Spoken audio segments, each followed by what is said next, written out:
My name is Allison Leilani Carter. I'm 28 years old, and this is the truth about all of us.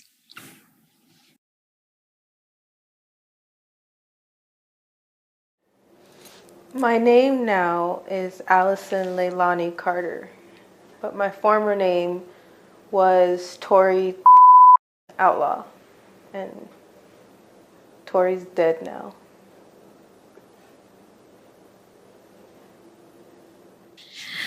Before anybody knew the truth, I blended well. I was a competitive dance teacher, a cheer coach, a special needs dance teacher, a mentor, a college student, and so much more.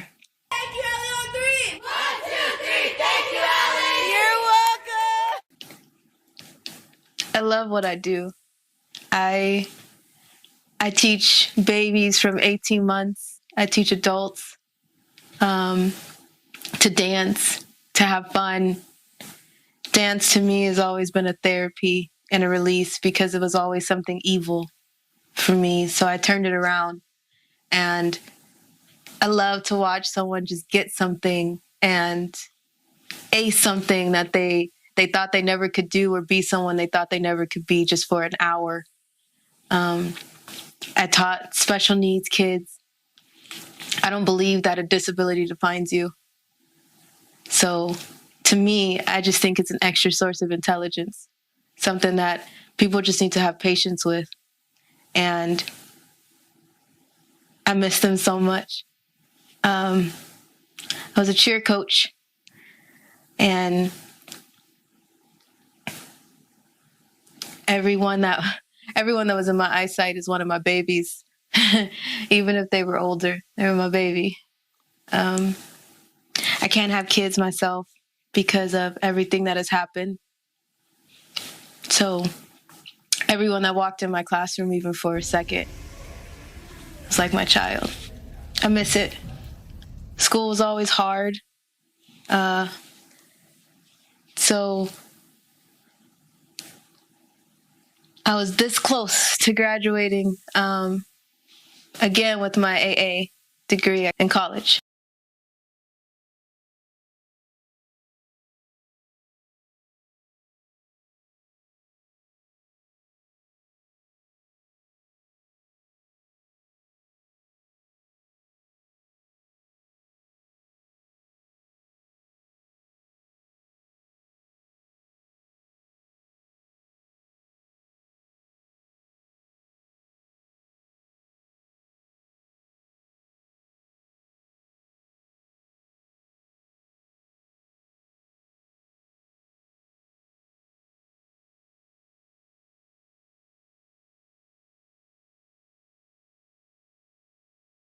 I went to a community college for like 10 years. So when y'all met us, I was still in chemistry class. A lot of y'all met us in CPR class.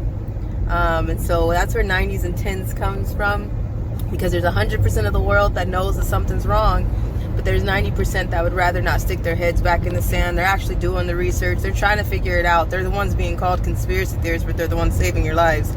But the 10s, it's an easier way to say asshole. 10s are the ones who decide to stick their heads back in the sand. 50s ain't nifty, and that's the ones who have feet on both sides. And 70s are trying to learn. I know that doesn't make sense, but it was just because I was stuck in chemistry class and it was a lot going on at the same time. A lot of you guys seen that on Lonnie's Truth when someone walked into tried to come into our rental, and I was taking my chemistry test and I failed with those last two questions because of that. School has been hell. During foster care, I was going to RCC for a little bit, and someone within the school had mixed my units with another foster kids unit. So I was taking her classes that I was needed to graduate, and she was taking mine. I've gotten threats at the school. I was going to Norco College for a little bit, which was Norco Community College in California, which was down the street from one of my ex-pimps, the whole family. And so one day I was going to math class, which is why I ended up taking math so many times, because I was going to math class. I mean, the school knew I was a part of the Disabled Student Services with my PTSD and the things that I've been through in trafficking. So the school knew about things, but when I started getting threats in the bathroom at the schools, and the security couldn't do much because it's a public school. So then I was never alone. So school has always been really, really hard, but I've always loved to go. And I mean, we're really good at it. I mean, it depends on who's taking class. That's the thing, because DID problems as well with school. Like, one of us could take the class and the other one could do the homework. And then if I tried to go take one of their classes, it won't work because I don't know what's going on. And it's a lot. School was a lot. And I'd give anything to be able to just go back and just to go peacefully. School is not the issue in general. We do great in school. Mom helps us with that, and we do great in school. We smart, huh? Pretty smart. I'm really smart. But it's always the threats and the problems and the things that happen at school. I had this one professor who told me to call him God because he knew about my record, and because I wouldn't call him God, then he was really upset. It was a teacher that wasn't even from the country, so he didn't have any respect for Americans, especially black girls. It was just a whole thing. So he embarrassed me in front of the whole class because I said something. And then my high school teachers, when I went to Carter High School, they made fun of the fact that I was a foster kid, which some of them were some of my clients. It was a lot. School was just a lot. I wish that I could just be at peace at school. Nothing more. Well, a lot of times they're programmed to have problems in school anyway. That's part of MK Ultra programming. They don't want them to succeed. A lot of things come into play. It's not just, oh, I'm not a good student, or I'm having a hard time. There's like layers upon layers of so many things on top of that. And on top of that, I've been called illiterate all my life. I've been told that I don't know anything, and I'm supposed to play stupid because you're just not supposed to know anything more than your pimp. You're supposed to just give them that satisfaction all the time. So, nah, I'm really smart.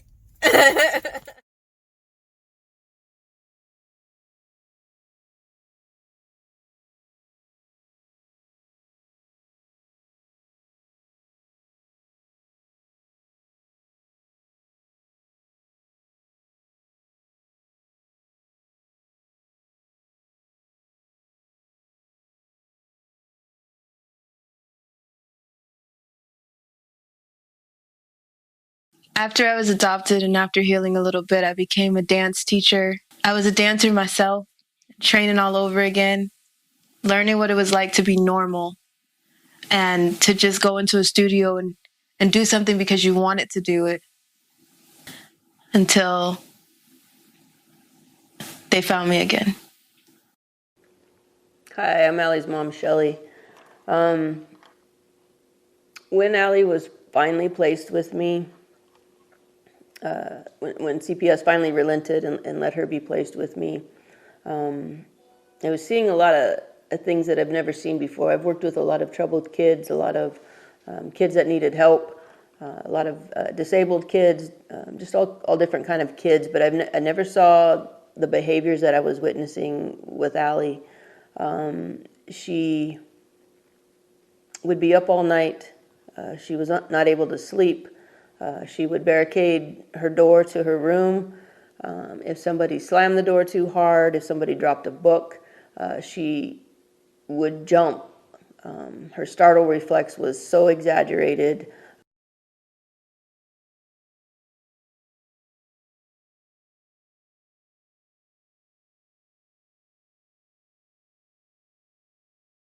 I knew something was wrong.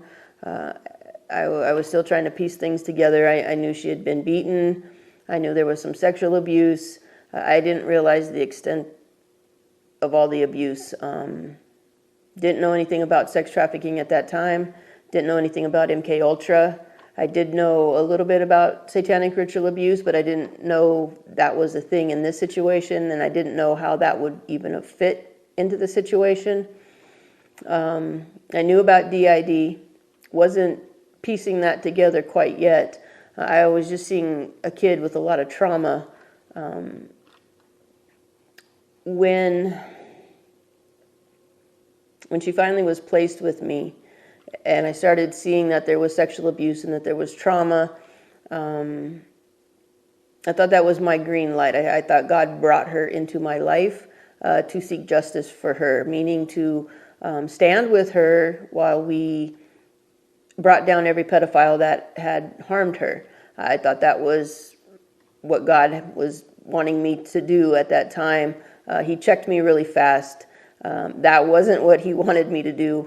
He wanted me to provide a peaceful home for her, to give her normal experiences, to give her the opportunity to heal. I didn't mind doing that, but I really wanted to go after the pedophiles and the people that hurt her. So it took me a minute to be okay with just being at peace with providing her a safe home.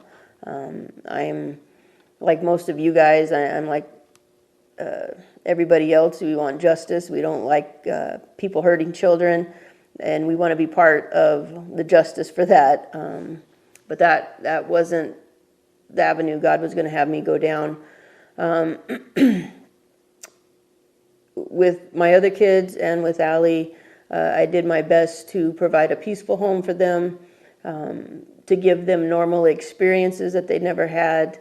I would take them places like the beach and the park and the fair and Disneyland and places like that. I would push them on the swings. We would just do normal things that most of them missed in their childhood. We would blow bubbles.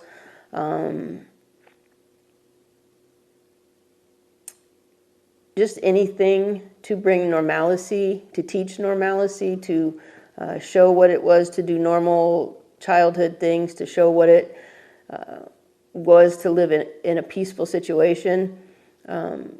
So that became what my focus was for when she first came until now. We still do normal things. I think a couple nights ago we had those little dart things that you shoot in the air, they light up and spin. Just simple things. The simple things bring a lot of healing. That day was so crazy. I'm a dance teacher, so the election really started to bother me. And I've seen so many of my predators and my abusers on TV and games and at concerts and all kind of things. And this bothered me different. It bothered me different. And I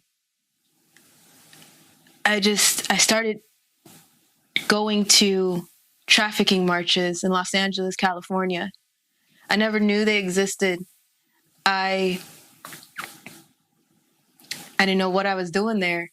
I was abused in Los Angeles. I didn't know people knew about it. It was always something that was a secret. And one day we get down there and the streets are packed.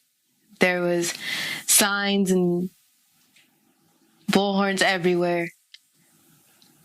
I used to sleep on Skid Row. I used to be homeless at a very young age, 11, 12 years old. I slept on the streets down there. I fought for spots. I ate out of the trash cans. I tried to hide.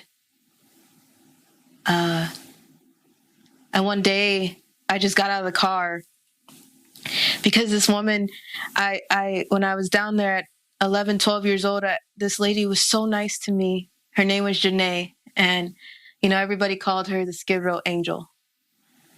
I was hungry. I was assaulted. My clothes are sticky. And she wasn't supposed to take me into the shelter. She wasn't supposed to open the door. She wasn't supposed to give me anything.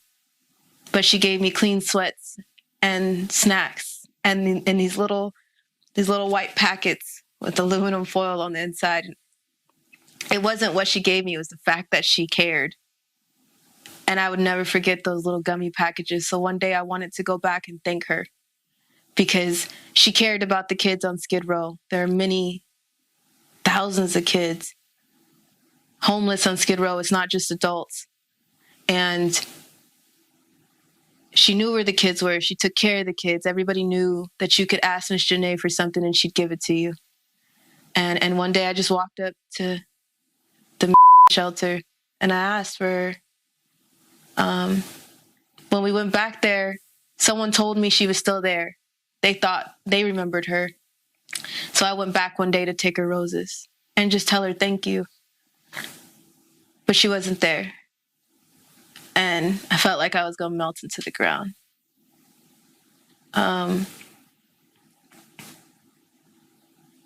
After that, I got angry because then it hit me that something wasn't right. It hit me when I started teaching all ages in dance, 18 months to adults, and seeing how small a baby's hands are and how small their ankles are. That's when it hit me. My dancers gave me purpose, but they didn't know they did. And seeing parents care about their kids and wanting to take them to something that just because they wanted to, just for an hour, just because, it was huge to me. So I thought somebody has to do something for the kids on Skid Row. So I went back and I packed backpacks of toiletries and clean sweatpants, brand new sweatpants, coloring books, snacks, washcloths, all kind of things to give to them. And after going back down there and it hitting me in the face at Gladys Park, I was like, okay, I have to say something. I have to say something. My mom has been speaking for 5 or 6 years, but I've been hiding from the truth because I didn't want to face it. I didn't want to talk about it. I'd rather blend because my story is too big. People don't want to understand. It's unfathomable. It's scary. It was for me too. So one day I saw Biden on TV. I'll lead an effective strategy to mobilize true international effort to pressure. Mobilize true international effort to pressure. I saw the election going through. I knew he was going to win. I called it.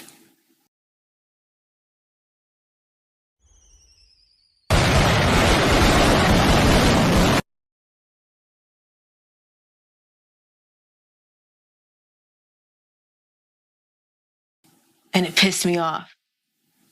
I told my mom he's going to get in. He's going to get in. He's going to ruin everything because every predator, every abuser is connected to him just as much as the Clintons. And I couldn't deal with it anymore. So I was very open about the Getty Museum in Los Angeles.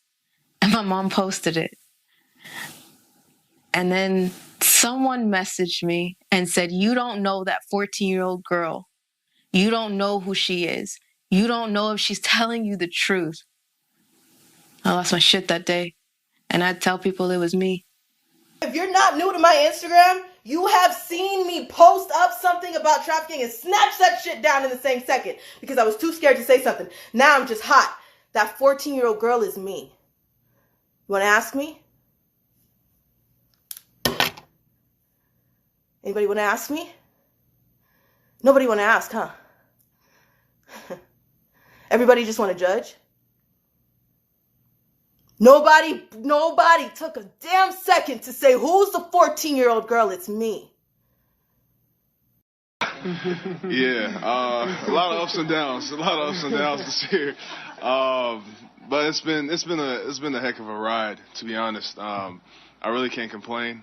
Yeah, I was I was a little down when I found out I was injured and I had to have surgery again, or with another knee. But at the end of the day, I have amazing teammates. Guys like Draymond, everybody on this team, they come over there, they wrap their hands around me like, yo, we got.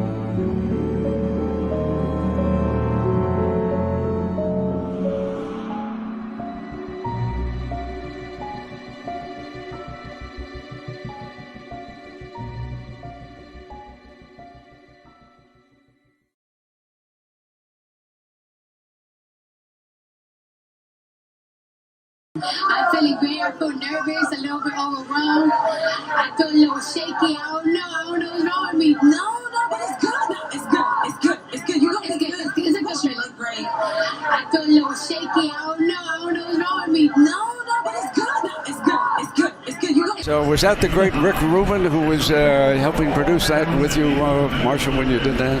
Yeah, sorry. Live TV. Live TV freaks me out a little bit. No. Yes, I'm sorry. What was the question? Sex trafficking is the end result of trauma-based mind control. A lot of you think the sex trafficking is the main thing.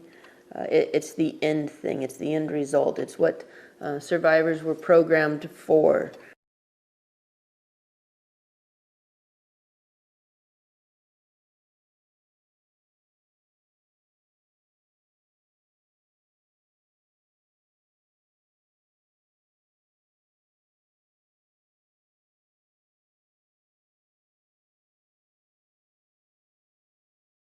Every MKUltra survivor has DID. That's just part of the programming. Not everybody that has DID has MK, but everybody that has MK has DID. It might take you a minute to wrap your head around that. It's kind of confusing, but for DID,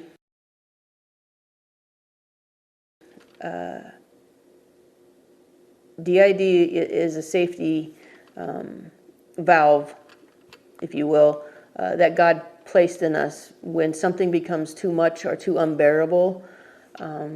If you think of a small child, 2 years old, 3 years old, being sexually abused, that's too much information, it's too much trauma, it's too much pain, it's too much mental, emotional pain and trauma.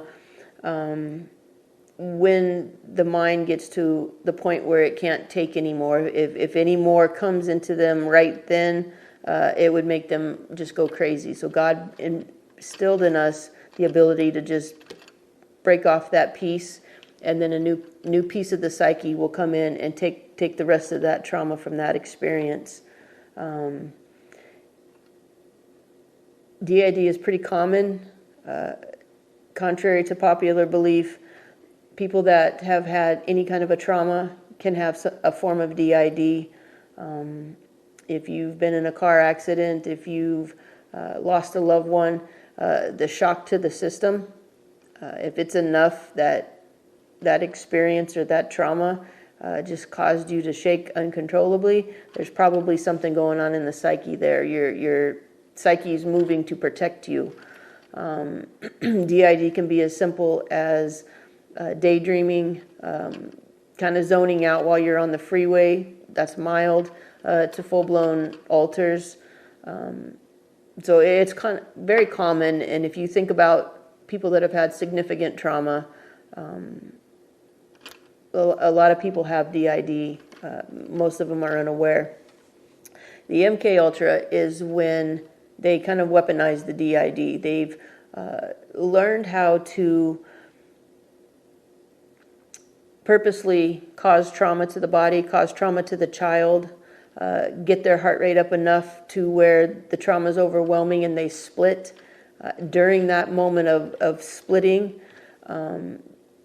they move into program that part, they move into layer in demons and all kind of things. It's government experiments, scientific experiments that they're doing. They're doing it for a purpose. They're doing it on purpose, where a DID is more kind of organic. Your house burns down, that's kind of out of your control. You get in a car accident and the shock of that is too much, that's out of your control.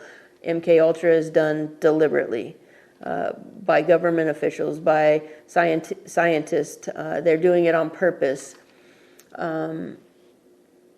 Sex trafficking is just one of the end results. They use it to create Manchurian type candidates, super soldiers, assassins. They use it for many things. Sex trafficking is just one of those things. In the course of doing all that, they have learned that they can create supernatural things in survivors. They can create supernatural abilities. There's a TV show called Stranger Things that has basically is outlining for you what's been done to the children. those things are true. There are survivors that have supernatural abilities. There's survivors that can do things like you see on TV, like you see in the movies. That's MK Ultra. Thousands of government-sponsored experiments did take place at hospitals, universities, and military bases around our nation. The goal was to understand the effects of radiation exposure on the human body. While most of the tests were ethical by any standards, some were unethical, not only by today's standards, but by the standards of the time in which they were conducted. They failed both the test of our national values and the test of humanity.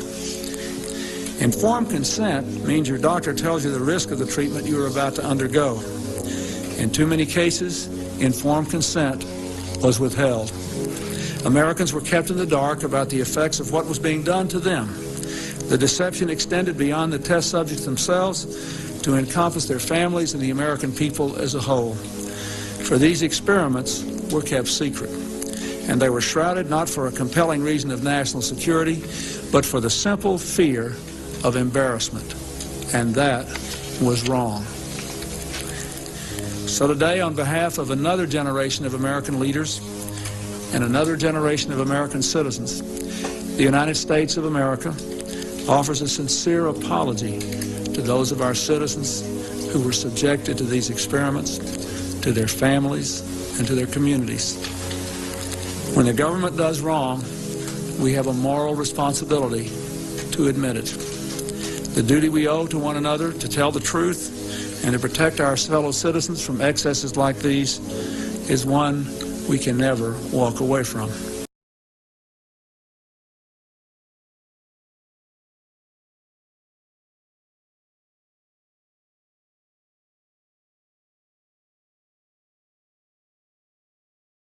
How I knew that Joe Biden was going to win because of trauma-based mind control programming. Things that were done to me since I was 3 months old. I can do things that normal people can't do because of those things. And the first time that I met Joe Biden was underneath the Getty Museum in Los Angeles, California. I was there for a cock party. I walked through the museum and through a field trip. There were kids, there were adult chaperones, there were parents.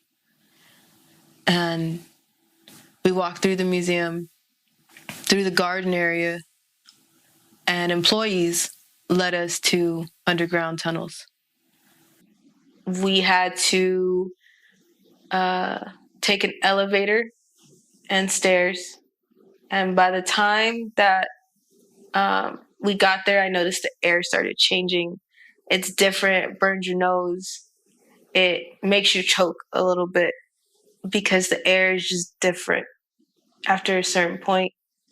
There is a different city under the ground. There's different life under the ground. There is a different air supply. There's different everything. There's all means of transportation under the ground.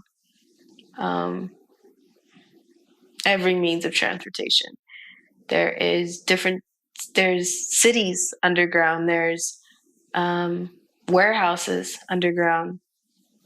There's actual homes underground. I think people assume that when you get underground, it's just this dirt and you keep going deeper and there's more dirt and then there's cages of children. No, that's not how it works. But on that job, we had to be led. There is no way that you can just walk into a tunnel. The entrances and the exits are in your face, but there's no way that you can just walk through tunnels. You'll get stuck. You'll go deeper and deeper, and you won't be able to come back out because it's hard, because the tunnels run all different directions for miles and miles and miles and miles. So if you go down the wrong one, you'll get stuck. And it's confusing to turn back around and get back to where you're going. So you have to be led in and out. People build these tunnels, and they've built them for decades. There's bodies of victims that are babies, adults, limbs, bloody shrines.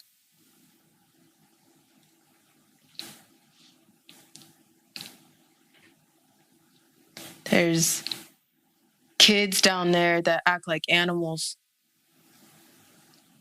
There's people who run science experiments on babies. There's baby farms.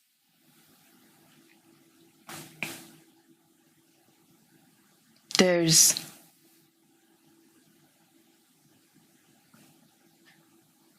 a lot, and elite celebrities, they go down there for parties. They have sick, satanic rituals. I was taken down there for a blowjob with Joe Biden. Not just me, there was another girl that was with me. My pimp at 15 years old took me. I was in Child Protective Services custody in Riverside County, California. My social workers knew. I tried to tell them. I tried to ask for help. They told me he was just my boyfriend, and if I didn't like it, I should break up with him. But it wasn't that easy.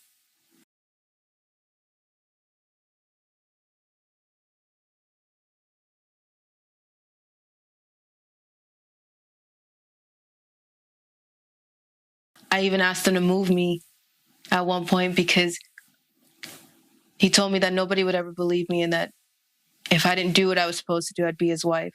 Or he would auction me off to the highest bidder. So I did what I had to do.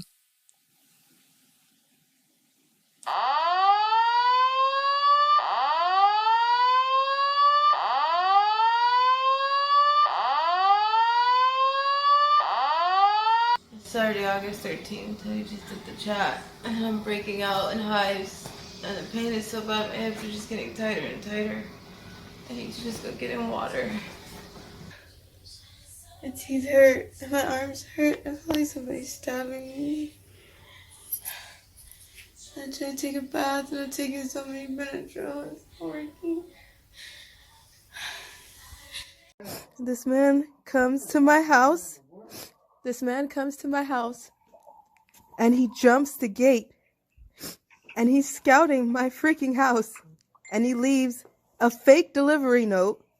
And he has a bag. And if he was real, his car is right here. He's driving a white car. There was no FedEx. There are no deliveries that we are expecting. This man is looking around my house. Are you kidding me? He jumps the gate. Look at this.